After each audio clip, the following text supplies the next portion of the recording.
Welcome back, everyone. Here we are again at Firelink for the BossBow challenge in Dark Souls. I am Taterchimp, also known as Spudmonk, and I'm going to be doing my best to be your guide through this experience. So, since last time, obviously I made it back up here. We also made a trip down to Vamos in order to get a plus, technically a +6, but I upgraded it to a +7 because I had an extra red shard. So, hooray! It's a little bit good. Oh, is that... Nah. Maybe. I'm not sure if the +64 is from the bolts that I'm using. I don't... Oh, it must be. Oh. Oh, that's cool. Okay. I didn't know that you could see where that damage was. For anyone who missed that, I'll explain once I reach the bonfire over here, just so I don't have to worry. Ooh, actually, let's see how much damage this does. I think that's a slight improvement over the +5. I forget what it was doing against them, but I think it was somewhere in the 220 range, so another 40, maybe? Which is still respectable. Maybe not fantastic, but still pretty good. And other things that I should be doing, let's see. Okay. So, what I was saying that I thought was neat was that when you look at the stats here, you can see the physical has +38, and that's because I'm using the wooden bolts. So it actually does apply all of the bolts to the physical damage and not the fire damage for it. So I'm sure that if I used elemental bolts, that it would instead apply it over there. So, today we get to run through Sen's Fortress, hopefully take on the Iron Golem. And I forget if he has a resistance to fire or to magic, so I guess we're going to find out. But I don't imagine that being the most difficult of fights.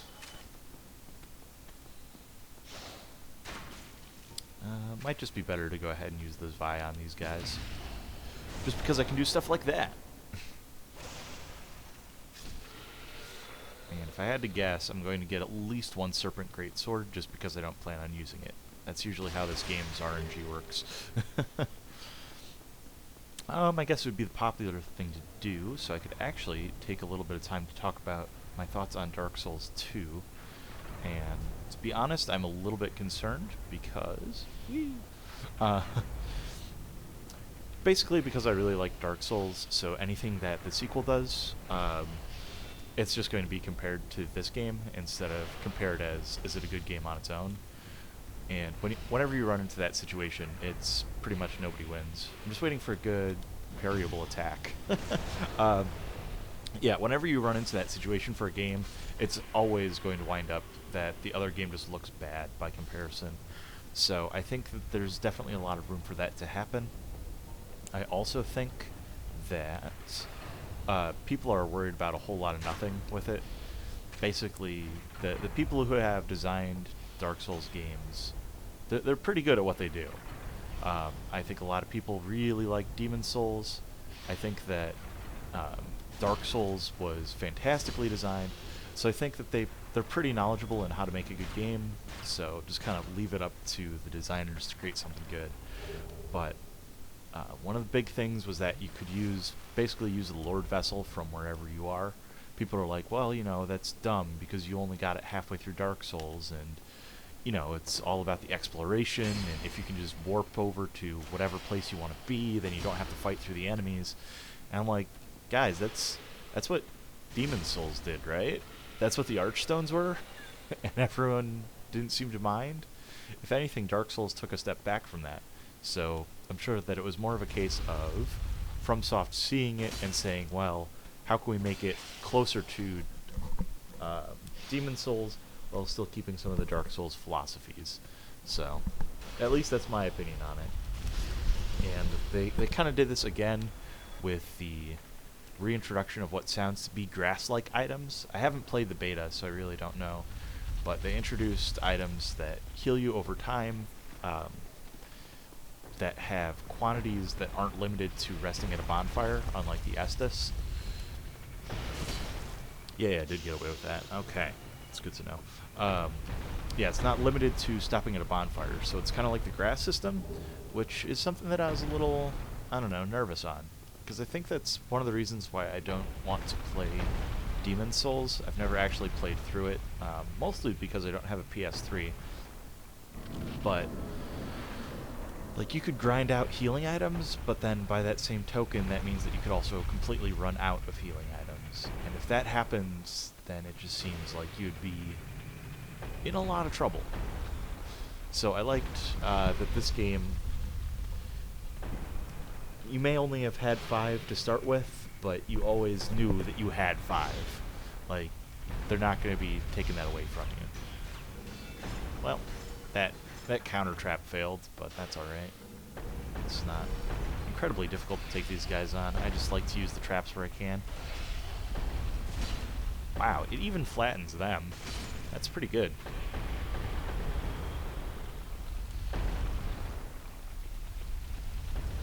Alright. And I could be picking that up, but could always swing back around for it. I'm just going to wait for these boulders to break through that wall. I'll do so by taking out this mimic. Surprise of the century right here, I'm sure. Yep, I'd really like to just be able to, yeah, there we go. And we get the super awesome lightning spear. And I say that in complete jest because the weapon is, I don't want to say designed for beginners because that makes me sound so elitist, but it's designed for beginners. It's a fairly good weapon if you have a low skill level at the game, because it gives you something powerful, something that you wouldn't be able to normally get. The weapon's a little safe, so you don't have to worry too much about using it. So this is going to be very helpful once we want to upgrade our Lightning Zweihander, and also to get the rest of our red chunks and blue chunks. So glad that we have that. We were just taking the standard route through this place. Meant to roll forwards, almost rolled into a pit. That would have been embarrassing.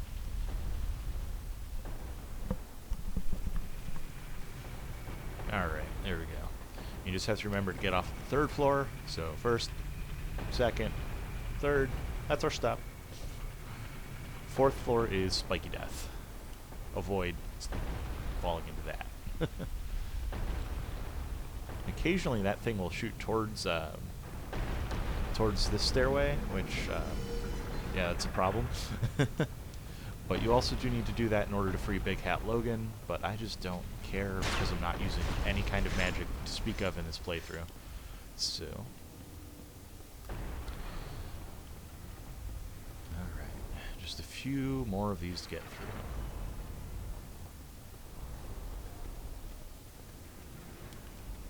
This place used to make me really nervous, but kind of, oh geez, oh no, no! Kind of lately, it's not been so bad. Oh yeah, I also forgot to mention, since the last time, I have upgraded my Estus to be +4. I did stop on the way back up through Blighttown to pick up the soul that's being guarded by all the blow dart guys. Those guys absolutely suck. So I do have that. And the other one I used was from Koilana, I think it is, Kalog's sister.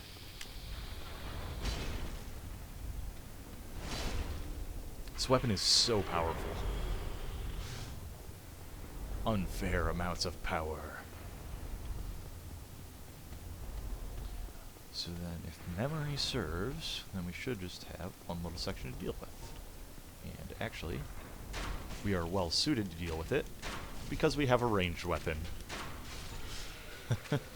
Not that, if you don't have a ranged weapon, you don't even really have to worry that much about it.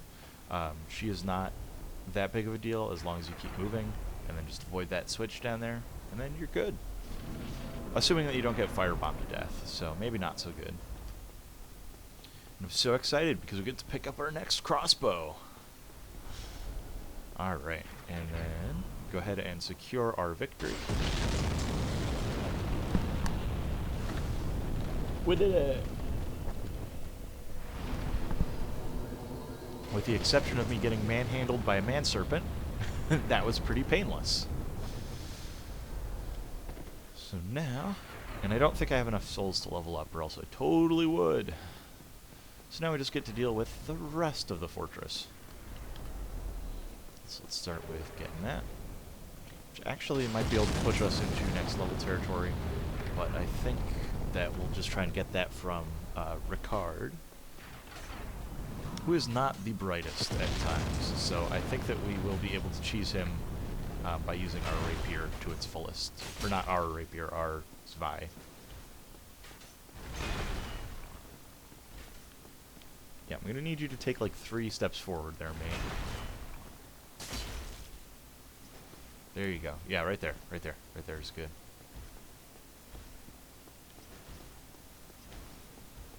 I know what you want to do and no. Not a guaranteed shard drop. That's alright. And I always thought it would be cool. Whenever I come to this area, it always reminds me that I want to try it out. And then I remind myself that I just don't have the skills to try and do a permadeath run in Dark Souls, where basically the only way that you can, if you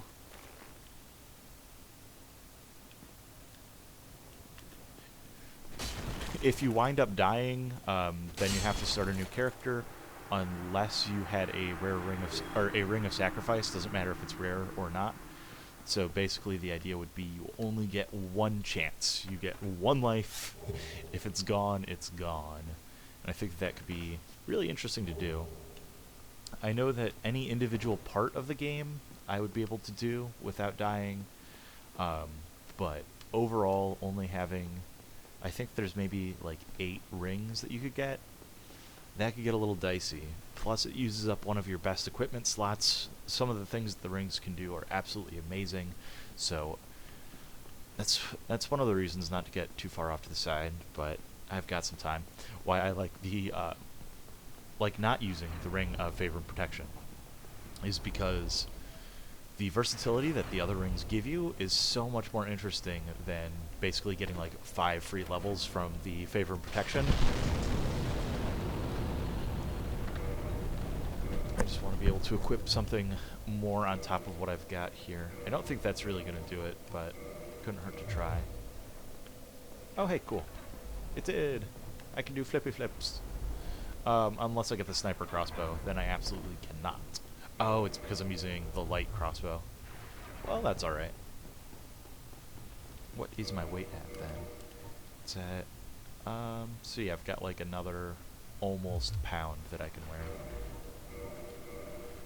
Oh, I didn't keep the sack. Yeah, whoa, forgot about him. Yeah, the bottomless box, got one of those, started using it. Just that way it'd be a little bit quicker to swap around there. Alright, so there is the sniper crossbow that we will eventually want to get to. I forget, there should be a less painful way than falling to get to it, but... Oops. That was me making it dumb.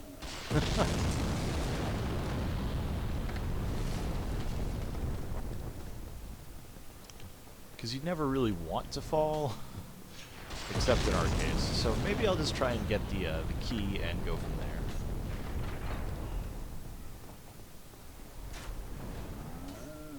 Someone's shooting crossbows at me. There we go.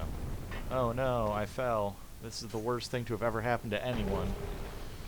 So we get this sniper crossbow and some sniper bullets.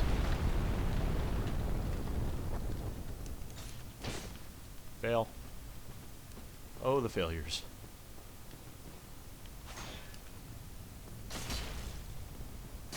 And the follow-up.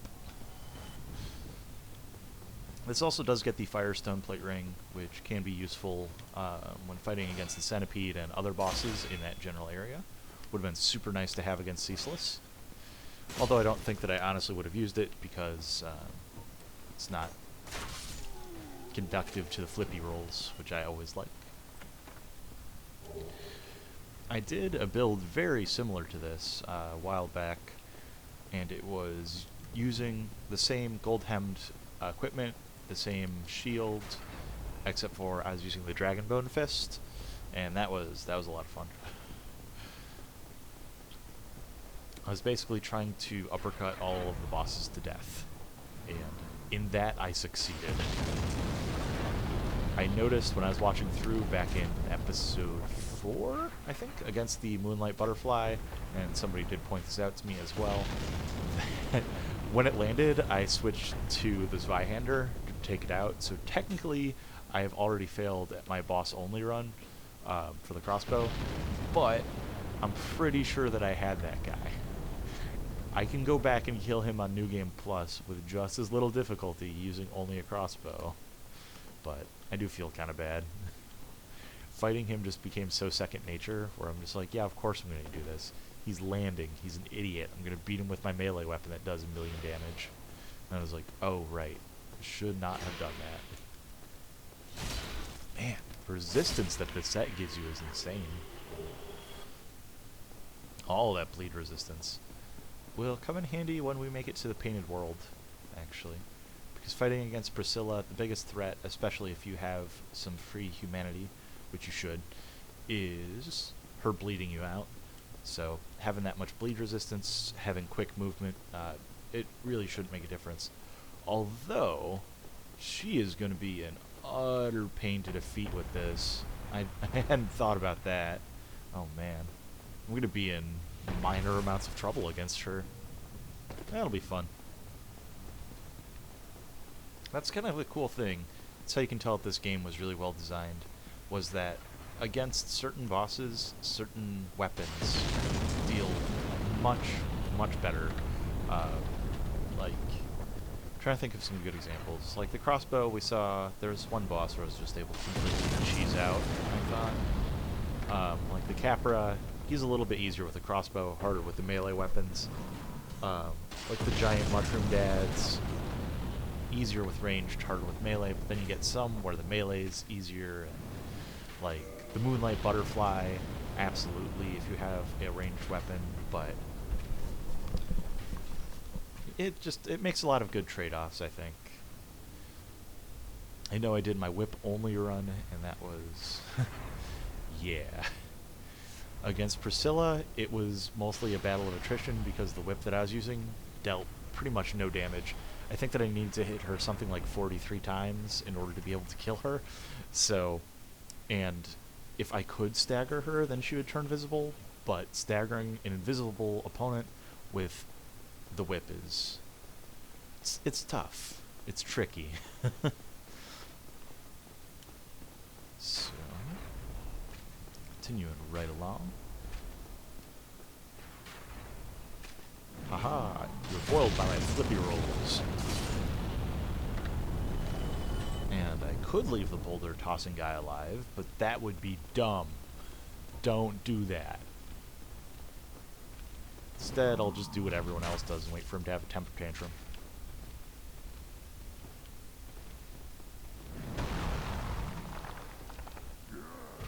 There we go.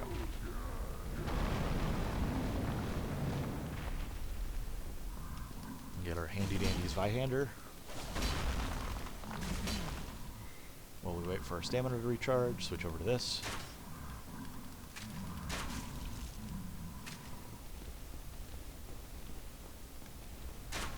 This is going to be bad. Oh, actually. Survival! And there we go. And that should provide us a chunk, I believe. Which we can later use, yep, to upgrade our Lightning Zwei. Plus another 3,000 souls, which is nothing to shake your finger at. And you know what? I'm feeling lucky.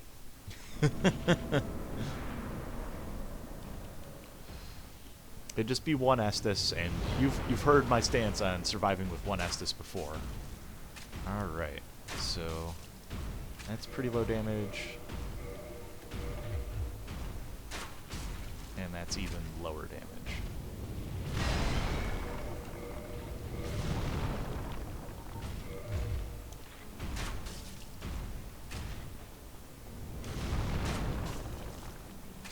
And now usually against this guy, one of the biggest threats is that you have to get close to him, pretty much. And he has a lot of attacks that punish people that are close to him, and a lot of attacks that will knock you off a ledge. So being able to kind of mitigate those through the use of a crossbow and faster rolling seems like it's going to be nice. However, that doesn't mean that this fight's going to go quickly. That's for sure.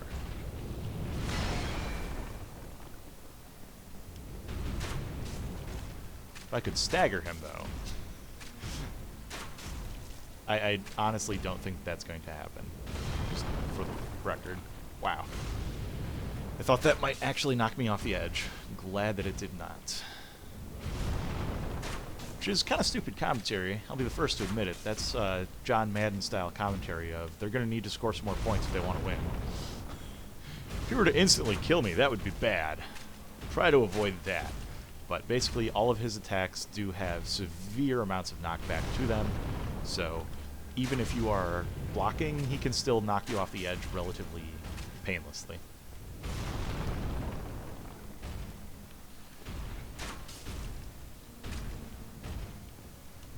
That, it deals a ton of damage, but in our position, it's not anything that we really have to be overly concerned with. This fast movement speed paying off as well. I mean, even if we had the medium equipment burden, it'd still be more difficult than it is to run around him like this. And just try to remember that if you do have this ring equipped when you are running, you do the normal run roll animation. So you do have to stop running if you want to do your little ninja flips.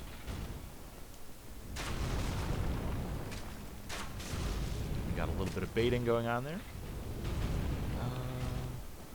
That's the best position here. Not that! No! Darn.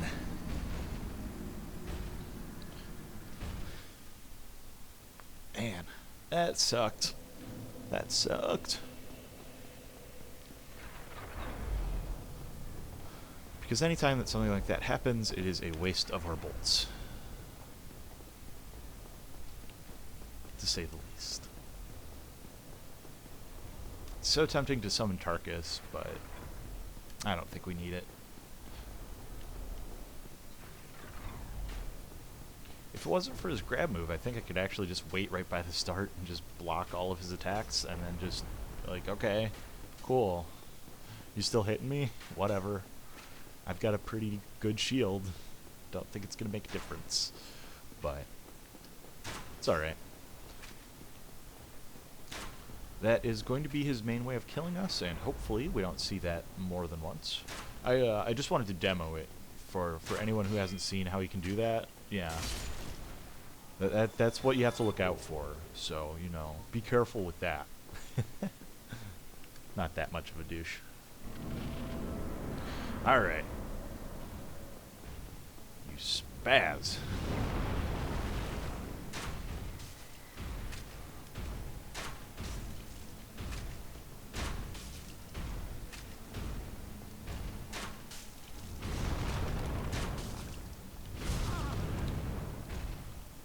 I was just trying to see there, basically,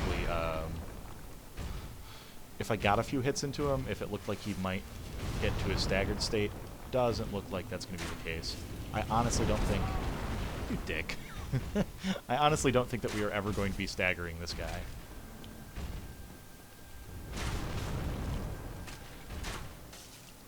If only because you have to be pretty bold. And I've heard from other players that their strategy is basically roll through his legs, so that's the only reason why I was kind of like hugging his crotch there. It's because that is a good dodge against everything except for his grab move. I wanted to bait out an attack there, just so that way I was clear to take off more shots.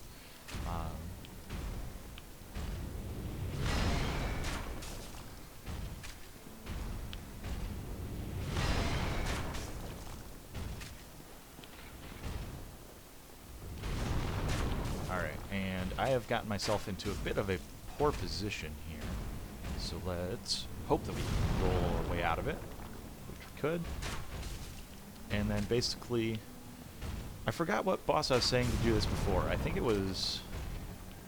Oh yeah, it was the Taurus Demon, where it was this exact same thing of I've got this narrow stretch, and all I'm trying to do is position myself in such a way where he will make an attack, then immediately retreat, use my weapon, and repeat. So basically, we're doing that Super Metroid dance against that Super Metroid, whatever his name is, boss, where you shoot the missiles in his mouth, and is trying to make it so that we are not giving up as much ground as he is giving up, and using the opportunity. Yeah, this is actually really easy to, well, I don't want to jinx it, but this is working out rather well in exploiting some AI.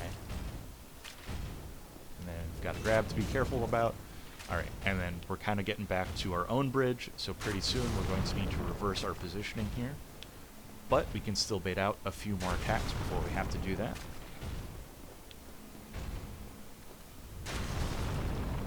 Yep, we've got 2 ticks of his life bar left. Should be about 6 more shots. Alright, I think this is the point where... And that was greedy, by the way. That was really greedy. Like, you can tell. Oh, Jesus. Yeah, you can tell. Absolutely, that was 100% the wrong thing to do. And I got that in before I got hit by it. So, again, it doesn't make me look like too much of an ass. It's so easy to be like, I shouldn't have done that after he punishes you for it. But that was 100% my fault that I took all that damage. 100%. But, that being said... This guy's down. And that is a ton of souls that we get to spend in Orlando. He done it. Alright. There's our little transportation. And here we are in the City of Light. Aww. And I am so glad that I don't have to kill the snipers with these crossbows. That would be ultimate dicketry. Now, let's see. We do have an extra sniper crossbow, and we've done fire and magic, so I think that means that that one is becoming the divine one. Because the Evelyn, I think, is going to be devoted to lightning. Although, I think, well, yeah, I can use this... How to kill the Wonder Twins is basically going to be the question at hand. So let's pump up our endurance by 2, and then our vitality by 1. That should make it so that we can quick roll with either of these now. Oh, maybe not. Yeah, we're still at 27. Yes, we're still like a little tiny bit over. But we can at least do this, for sure. And then...